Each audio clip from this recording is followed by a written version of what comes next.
Hello, my name is Nicholas Gilda, and I am going to present my final project for ISE 511 on the online retail industry.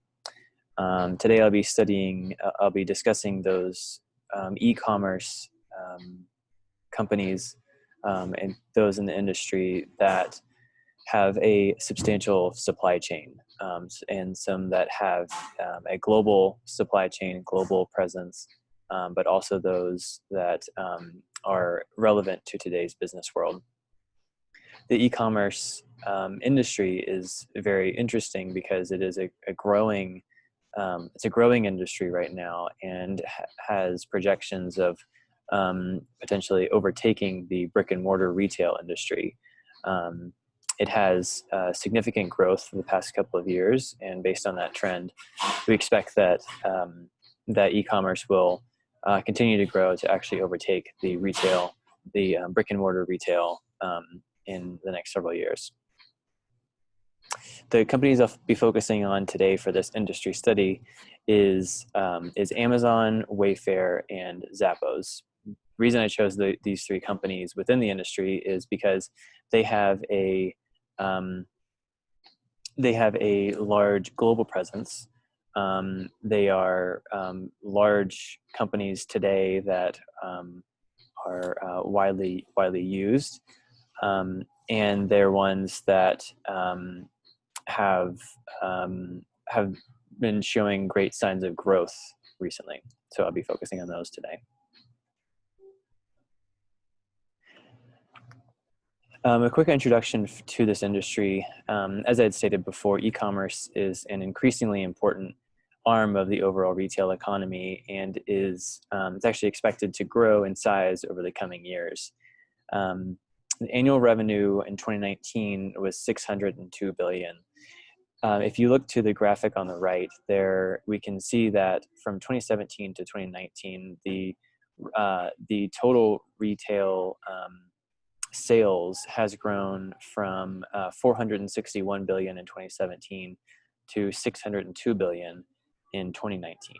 And you can also notice that as a percentage of overall retail, it has actually been growing as well over the course of these 3 years. And as we'll see a little bit later on, has actually been growing that in a similar way since 2010. The number of people in this industry is a wide number, and it's difficult to find a specific number. So I've actually chosen here to look at the range of number of employees per firm within the industry.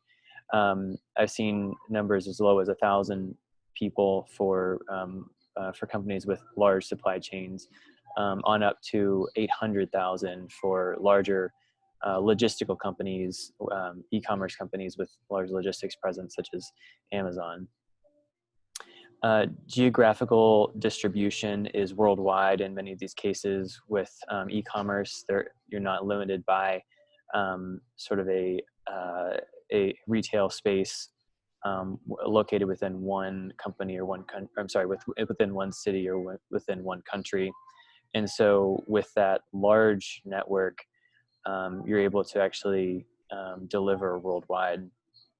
It also allows you, even within different countries, but also allows you to better serve those areas that are underprivileged. Some companies with their distribution relies on local distribution networks. So within the U.S., Amazon, for instance, uses many partners such as FedEx, UPS, or USPS. And similarly, Wayfair and Zappos all use those partner companies to better serve those areas. And it's interesting too that Amazon, for instance, has actually gone beyond some of those partners that they've been working with, traditional players, and have been actually creating their own logistical network to deliver these packages. And this is all coupled with a much larger logistic network, which is having many sets of suppliers to sell on their platform. The competitive environment, there are many new entrants in this industry, especially because the industry is growing in size. None of them have quite as large of a supply chain presence as the companies I'm listing here. But there are many new entrants. In fact, anybody can go on and create their own sort of site to do e-commerce, and there's many platforms to enable new companies to come online and do that. But as far as the larger ones go, I think the main competition from what I've seen in my research is that we see some of those traditional brick and mortar companies such as Walmart or Target coming online, where they are perhaps threatening some of the market share that Amazon has, or Wayfair and Zappos. And so because of that, you see a lot more competition in the e-commerce field. For industry performance, e-commerce industry has had double-digit year-over-year growth since 2010. As we can see on the graph to the right, in the orange line depicts the e-commerce sales, total sales growth year over year, and we can see that it's been in the double digits since 2010. So they are growing tremendously. This industry is growing tremendously, and in contrast, the total retail sales is sort of in that single digit growth number, and so there is a lot of room for e-commerce to come in and sort of take over some of that market share. And we're also seeing that it's growing tremendously year over year within this time range that's studied.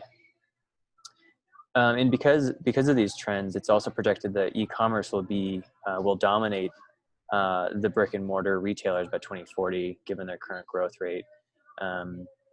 And that's pretty tremendous to think about how a new platform that came online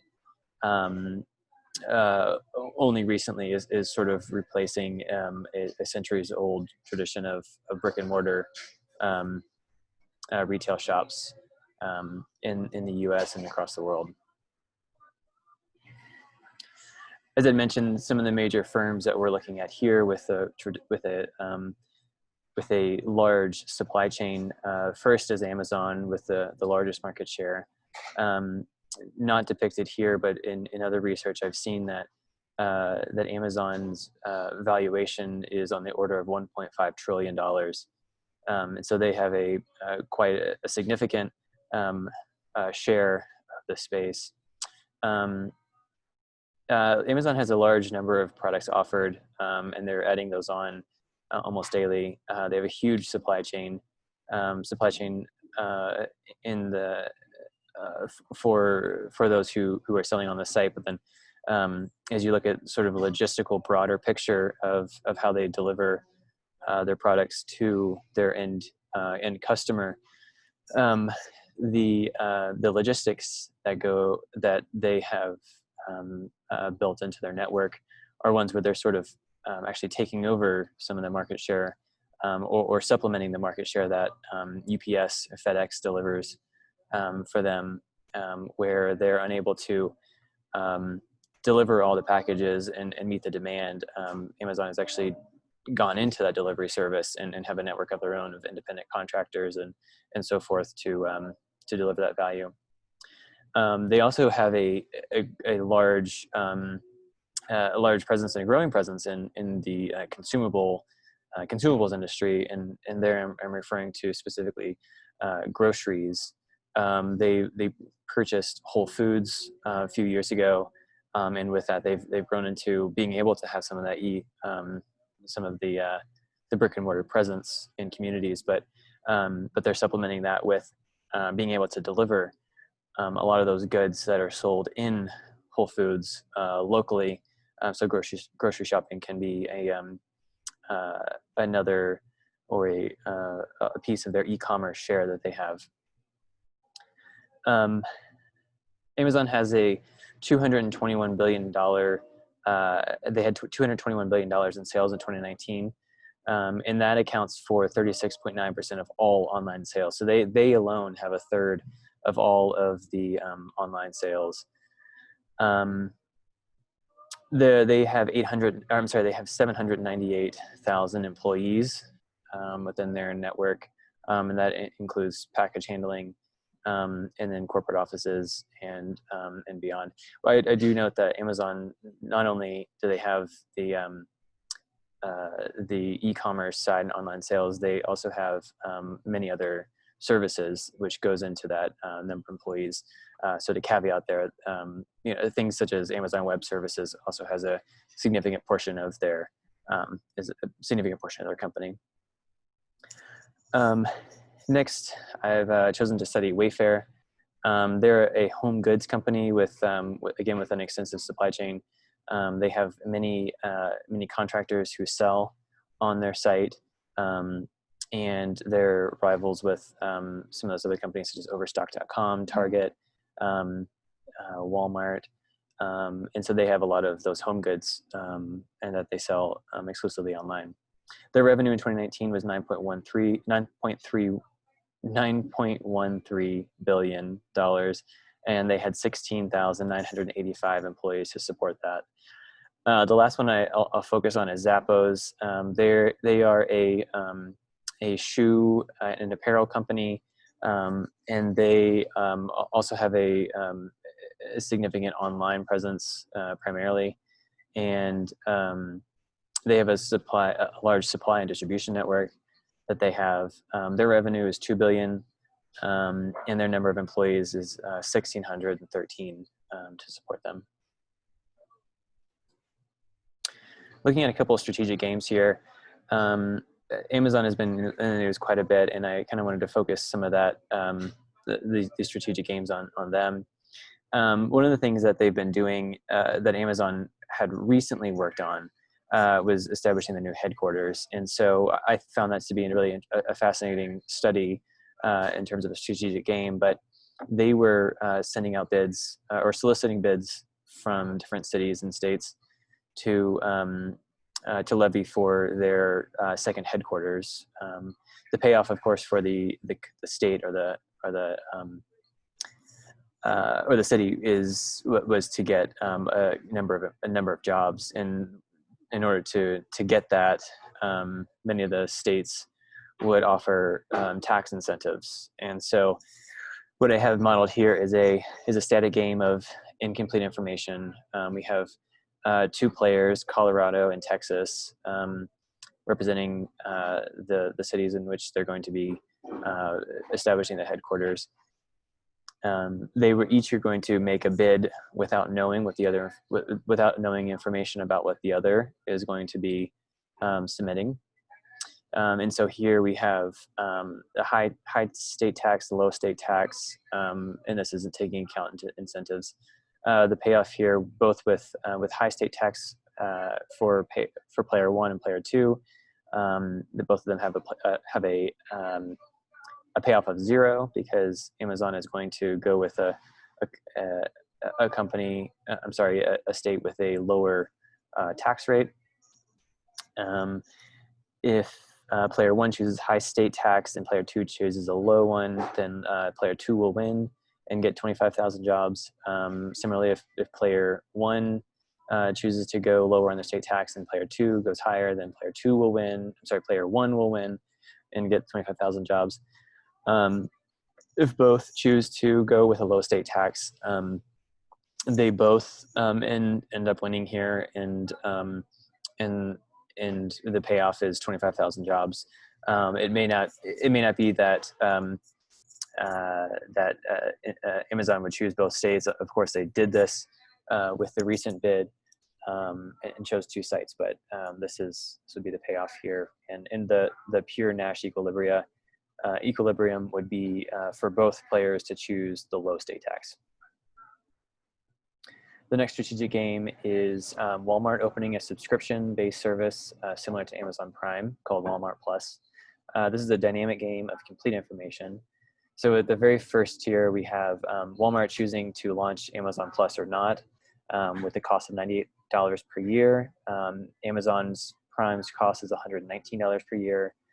Walmart value will stay the same at $337 billion if they choose to not launch Walmart Plus, and then Amazon will lose out from the brick and mortar advantage that Walmart has, and so they will lose 50 billion of their market valuation. So they'll knock them down to 1.45 billion dollars. 1.45 trillion dollars. Next, if Walmart chooses to open, Amazon may choose to lower their subscription price to $75 a year, which would cause Amazon Plus to have little value over the Amazon Plus, over the Amazon Prime option, and so Amazon will retain their market position at 1.5 trillion, and Walmart will have no change in their value. Next, if Amazon decides to lower their Prime value, if Amazon chooses to not respond and lower it, Walmart will choose to expand offering on same day delivery before Amazon, with a payout of $63 billion above their current valuation, and that would cause Amazon to lose $75 billion. So if we play out this state and we look here for what that, if we do some backwards induction to find the Nash equilibria, we find that the Nash equilibria happen here at the circled end state. So there are three pure Nash equilibria within this game.